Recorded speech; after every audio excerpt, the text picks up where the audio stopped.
여러분 안녕하십니까. 강시럽 변호사입니다. 자, 박쥐 명단이라고 하는 것이 나왔습니다. 정성홍 칼럼인데요. 중앙정보부에 입부하여 1년간의 고된 교육을 마치고 실무 부서인 대공수사국 수사관으로 배치가 되었다라고 시작을 합니다. 정성홍이라는 분이 중앙정보부에 오랫동안 근무하고 과거에 근무했다는 얘기입니다. 지금은 이렇게 칼럼을 쓰고 있는데 정성홍 칼럼입니다. 거기에 제목이 박쥐 명단인데요. 자, 이 칼럼이 지금 일파만파 반향을 불러일으키고 있는데요. 여러분께 소개해드리겠습니다. 박쥐 명단. 중앙정보부에 입부하여 1년간의 고된 교육을 마치고 실무부서인 대공수사국 수사관으로 배치되었다. 당시만 해도 대공상담소라는 곳이 있어서 신고된 거동수상자들은 소위 박쥐 명단이라는 리트머스 시험지에 일단 적셔지도록 제도화되어 있었다. 해방 전국부터 6.25 전쟁 전후까지 공산주의 혁명을 획책하던 자들을 박쥐에 비유하여 그들의 사돈의 팔촌까지 연결고리를 샅샅이 파헤치는 데 활용했던 명단이다. 과거 서독이 동독과 연계된 자들의 공무 단위권은 물론 해외여행 등 이동의 자유를 엄격히 제한했던 것처럼 우리도 공산주의자들을 그 행적을 기록한 박쥐 명단을 통해서 그 대상자들을 포함한 조총련 관련자들까지 엄격히 통제했다. 적을 앞에 둔 국가안보 차원에서는 불가피한 필수 코스였다. 그러니까 공산주의자들을 갖다가 걸러내기 위한 그런 명단이 있었는데 그것이 바로 박쥐 명단이라는 겁니다. 사관학교 필기시험에 수석으로도 합격해도 입학이 불어되고 박쥐 명단에 걸리면 사법고시 수석으로 패스해도 박쥐 명단에 친인척이 있으면 검사나 판사로 임명될 수 없었다. 실례로 무리칼의 아들이 해외여행을 제안받았던 것, 정판사 우의조 집회 사건의 주범 박종락의 손자 박지원이 공직에 나가지 못해 미국으로 건너가야 했던 것, 그리고 박건영의 아들 원경이 깊은 산속으로 들어가 스님이 될 수밖에 없었던 것 등이 이를 근거로 한 것이다. 이처럼 박쥐 명단은 체제를 수호하는 최후의 수문장 역할을 톡톡히 해내고 있었다. 자기가 들어갔을 때 말이죠. 이 박쥐 명단이라는 것이 있었고 이것이야말로 체제 수호의 하나의 역할을 하고 있었다. 그러나 체제 유지에 자신감을 갖게 된 전두환 대통령은 88 올림픽 유치를 앞두고 국제사회에서 꾸준히 인권 개선 문제가 제기되자 국민대 화합과 포용의 조치로 단임을 약속했다. 그리고 제5공화국 헌법에 모든 국민은 자기의 행위가 아닌 친족의 행위로 인하여 불이익한 처벌을 받지 아니한다라는 규정을 명시했는데 연자제를 폐지한 거죠. 이로써 통일된 독일보다 8년 앞선 1981년에 적지를 바로 앞에 두고 연자제를 폐지함에 따라 박쥐 명단 역시 역사적으로 폐기 처분되었던 것이다. 그러니까 전두환 대통령이야말로 이런 연자제를 폐지한 대통령이라는 겁니다. 그것이 바로 이제 박쥐 명단의 폐지였다는 겁니다.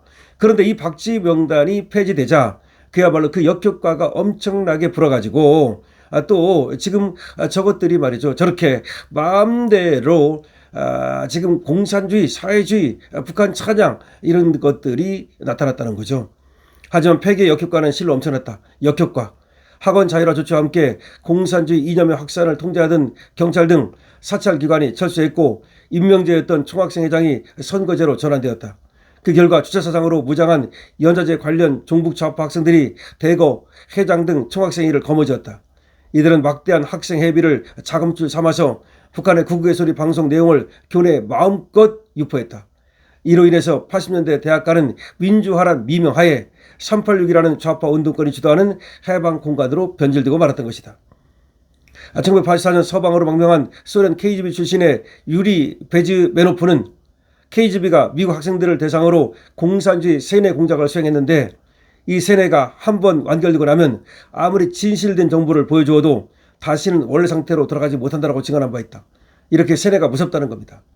그러나 이보다도 이희천 교수의 저서 기막힌 내란 97쪽에 등장하는 대한민국 학생들의 정신 상태는 더욱 심각했다. 문 대통령이 설령 우리 부친을 칼로 찔렀다 할지라도 나는 그분에 대한 지지를 철회하지 않겠다. 부모를 잃은 슬픔보다 더한 슬픔 속에 살고 싶지 않기 때문이다. 이따위 얘기를 하고 있다는 거야. 그러니까 문재인이가 우리 아버지를 칼로 찔렀다 하더라도 나는 문재인이 더 좋다. 이따위 얘기가 지금 나오고 있다는 겁니다. VON의 김명 대표 역시 그에 져서 숨은 민국에서 피를 토하는 심정으로 이렇게 고발하고 있다.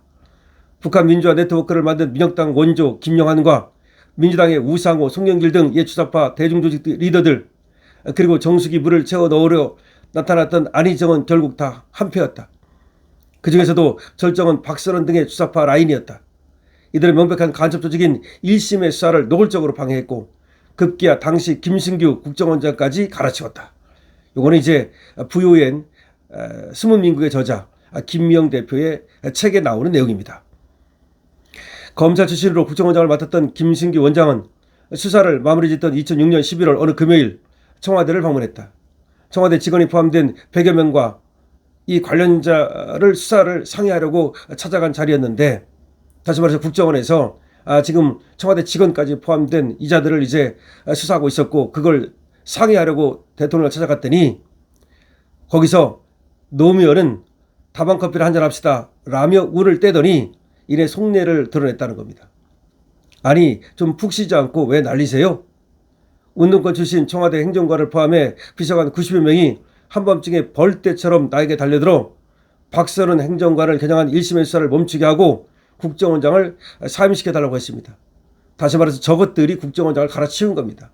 그러니까 김승규 검찰 출신 국정원장이 저 주사파 저것들을 수사를 하자 저것들이 오히려 노무현을 갖다가 벌떼처럼 달려들어가지고 노무현한테 난리를 떨어가지고 오히려 국정원장을 갈아치운 겁니다.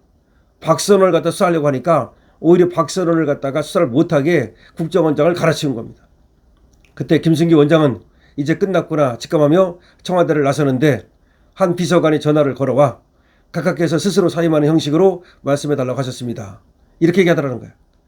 이런 필자가 김승규 원장으로부터 직접 전해들은 생생한 증언이다. 그러니까 정성홍 이분이 김승규 원장으로부터 전해들은 얘기를 하는 겁니다. 주사파 수사하다가 오히려 국정원장이 물러나는 그런 참담한 일이 벌어졌다는 겁니다. 결국 한마음으로 김일성 일가를 섬기는 자들 100여 명이 연계되었던 1심의 사건은 단 5명만 구속되는 선에서 흐지부지 마무리됐다는 겁니다. 그러니까 김승규 원장이 1심회를 수사하다가 그야말로 물러나게 됐다는 겁니다. 그래서 역효과는 여기서 그치지 않았는데 연좌제를 없애자마자 강철 서신에 김영하는 마치 전향이라도 한 것처럼 꾸며서 김일성을 비난하더니 하태경, 신보라 등의 하부 조직을 국민의힘에 침투시켜서 숙주로 삼는 데 성공했다는 겁니다. 한술 더 떠서 안병직, 류근일, 이영훈 등의 구좌파 계열 인사들은 우파의 탈을 쓴 뉴라이트라는 이름으로 김영한 그룹을 껴안으며 면죄부를 주는 안타까운 모양새를 연출했다는 겁니다. 지금 얘기하는 게 뭐냐면 연좌제가 폐지되고 나서 저것들이 어떻게 대한민국을 자아경화시켰는지를 얘기하는 겁니다. 노란봉투법이니 뭐 이런 것들도 다 사실은 그 연장선에 있다고 지금 얘기를 하고 있습니다.